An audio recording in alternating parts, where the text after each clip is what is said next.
Thank you Nirmal గారు. మహిళలపై అత్యాచారాలు మరీ ముఖ్యంగా ఉమ్మడి పాలమూరు జిల్లాను తీసుకుంటే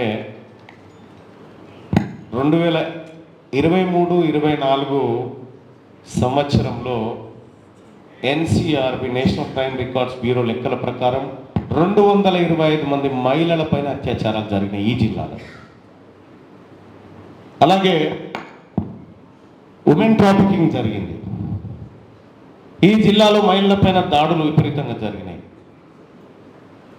హింస, అణిచివేత కార్యక్రమాలు, ఘటనలు అనేకం ఉన్నాయి. కానీ నేను ఒకటి చెప్తా, ఈ జిల్లాలో ఉన్నటువంటి మన బీసీ మహిళ పైన అత్యాచారం జరిగింది, ఎస్సీ మహిళ పైన అత్యాచారం జరిగింది, ఎస్టీ మహిళల పైన అత్యాచారం జరిగింది. కానీ అగ్ర కులాల వాళ్ళ పైన జరిగినాయి. కారణం ఏంది? వాళ్ళ అధికారంలో ఉన్నారు. ఏ వర్గం అయితే అధికారంలో ఉంటారో వాళ్ళ పైన అత్యాచారం జరగవు. ఇది నేను కాదు, కాన్సీరామ్ గారు చెప్పిన మాట. కాన్సీరామ్ గారు చెప్పిన మాట.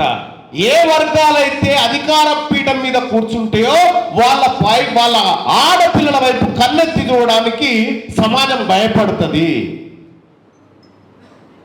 కాబట్టి మహిళలు మరీ ముఖ్యంగా అధికారానికి అత్యంత దగ్గరగా ఉండాలి.